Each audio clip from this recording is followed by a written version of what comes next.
The Panama Canal is an engineering feat that benefited the world by creating a path between the Pacific and Atlantic Oceans, saving time and energy for traveling to different countries. In his book, The Path Between the Seas, The Creation of the Panama Canal, David McCullough expands upon and proves his thesis that the Panama Canal is something that took sacrifice, ingenuity, and hard work in order to complete. The Panama Canal was a 400-year dream that involved the successes and failures of both the French and Americans in order to make it a physical canal. But how did they succeed where others had failed? On May 15, 1879, the International Congress of the Interoceanic Canal Studies was meeting to discuss the details of the canal. In total, there were 22 countries represented there. The conference was mainly led by the French, who had more delegates than any of the other 21 countries there. One man had a real solution for Panama's difficult climate and how to build the canal. He said that a sea-level canal would not work, and they were allowing the triumph at Suez to distort the capacity to see things for what they were. He had a plan to basically create at Panama what Nicaragua already had. Unfortunately, he and his plan for a Panama Canal were ignored. If he had been listened to, the entire timeline of the canal construction might have turned out differently. There are many reasons why the French ultimately failed to build a canal, including insufficient funds and not having the needed technology available.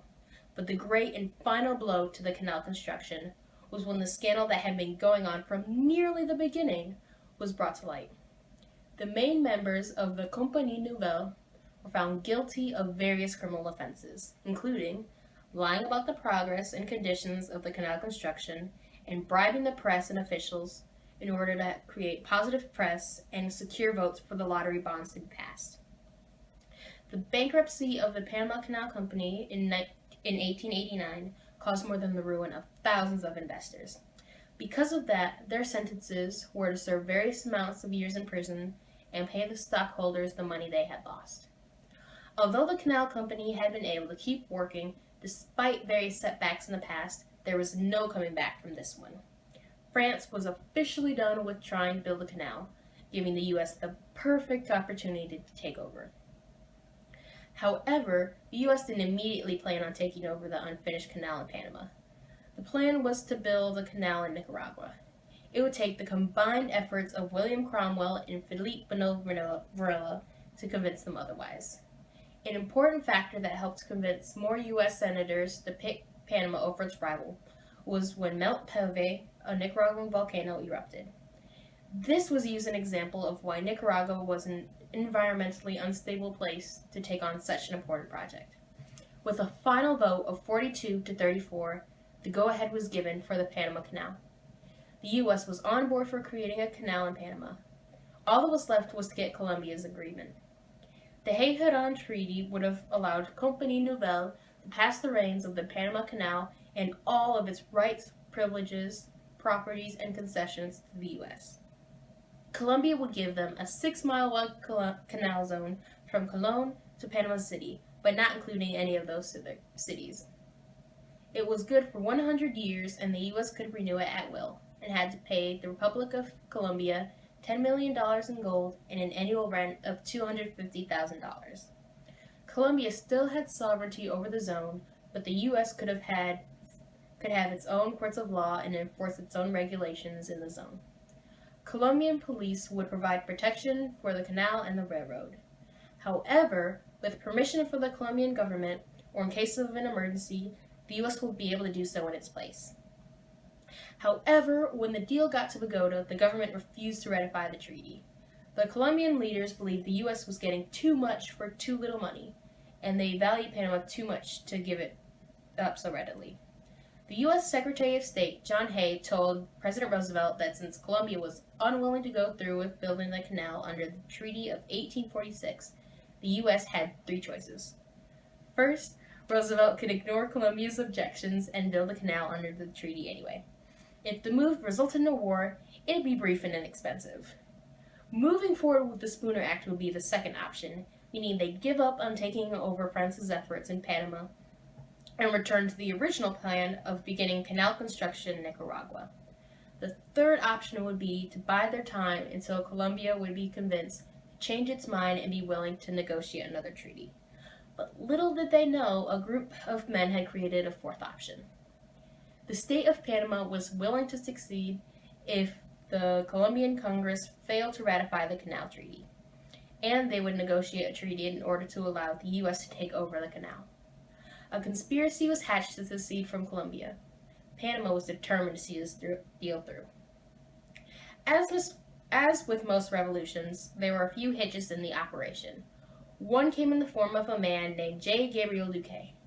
He was an influential man from Cuba who had become a naturalized American. After learning some of the primary details of the revolution and possible U.S. intervention from Cromwell and Hay, he alerted the Colombian officials of the possible revolutions, which took away any advantage of surprise that they may have had. Because of Duque's betrayal, the conspiracy instantly became more challenging than it already was. In the end, however, the revolution succeeded without major bloodshed. In November 1903, the Panamanians won their independence. Colombian generals were tricked into being separated from their troops by being directed to depart at once for Panama City on a special train. They were told it was necessary due to a shortage of equipment, but by the time they discovered the deception, it was too late.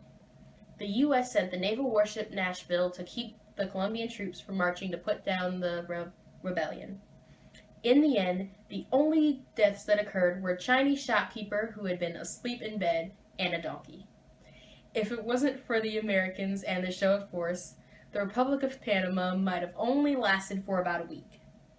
President Theodore Roosevelt would like to say on the subject later that he took the isthmus, even though his role in the whole process was relatively small.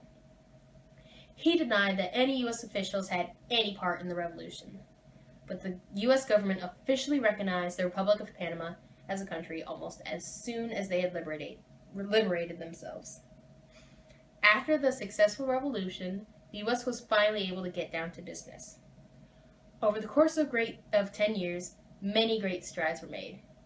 The cause of malaria and yellow fever were discovered to be certain types of mosquitoes. An English physician named Ronald Ross had discovered the cause of malaria through trial and error.